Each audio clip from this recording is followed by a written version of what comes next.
Hey friends, welcome back. My name is Becca. For those of you who are new here, we're glad you're here. And for those of you who are coming back to join us again, it's good to see you.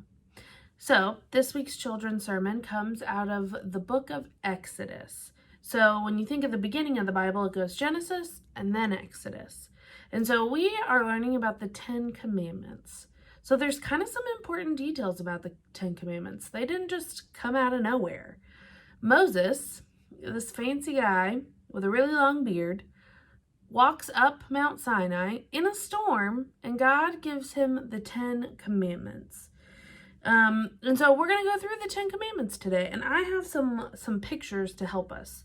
So the first one is, you shall have no other gods before God. You shall have no other gods. So there's a heart with a plus, and it says, God is my true God. So we shall have no other gods.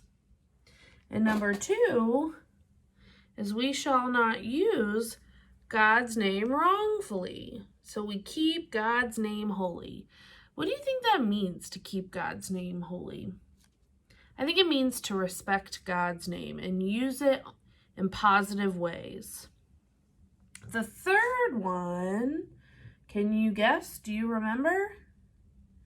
It's to keep the Sabbath and keep it holy. So Sabbath is a big word that means rest, or do things that makes us feel rested. Now, sometimes being rested means take a nap, but sometimes being rested can mean taking a walk outside or hanging out with your friends and family. So Sabbath means to take care of ourselves. The 4th commandment is to honor your father and mother. So honor means to respect our father and our mother, meaning to love them and to listen to them and be respectful to them.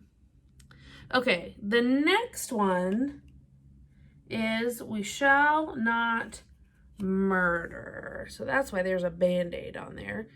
We shall not murder. What do you think it means when we say we shall not murder? Well, we shouldn't kill anybody, but also we shouldn't harm our neighbors.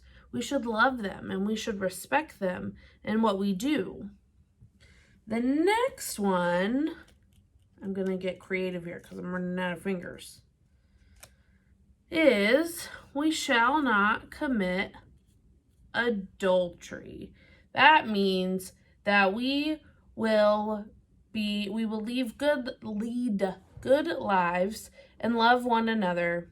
And so if you're married, we respect our spouse, our person that we're married to. And then our next one, got any ideas? We shall not steal. So we shouldn't take things that don't belong to us. We should, in fact, respect other people's things and care for them. What do you think the next one is? You shall not bear false witness against others. That means that we won't lie. It means that we won't lie about other people, and we will love other people, and we will lift them up.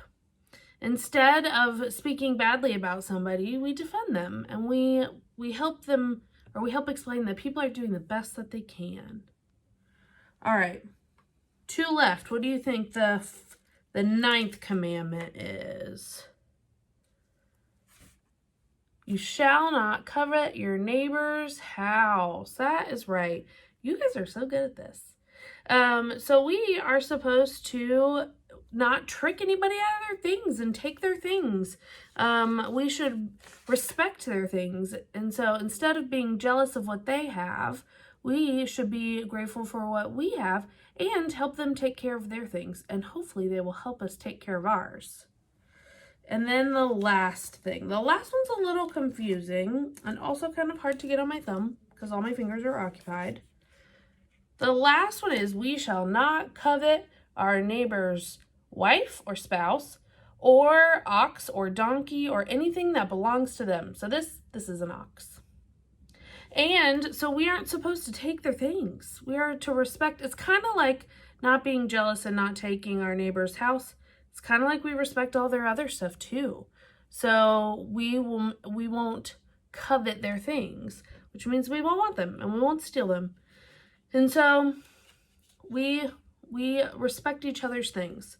So I'm going to show you my fingers all together. So if these are, oh no, my picture's going away. If these are the 10 commandments, right, to only have God as our true God, and we are going to keep God's name holy and respect God's name and God, and we keep the Sabbath day, and we honor our parents, and we promise not to kill, and we are respectful of our spouses, and we don't steal, and we don't lie, and we're not jealous, and we don't take other people's things or covet other people's things. These all are the 10 commandments, and they do some really cool things. If we were to follow all of these rules, all of these commandments that God has given us, then we would love God and we would love our neighbor, which is pretty cool.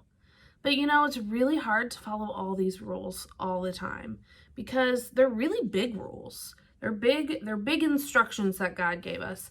And so so when we forget to follow all of them, it's okay because God loves us no matter what.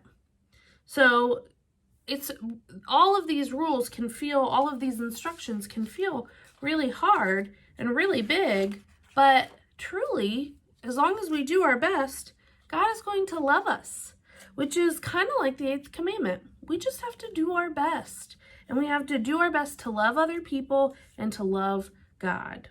So this week, when you talk to your parents about this cool children's sermon, I hope you'll talk about your favorite commandment and maybe the hardest commandment for you to follow.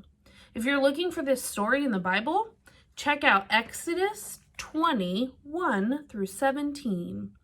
All right, friends, till next time. See ya.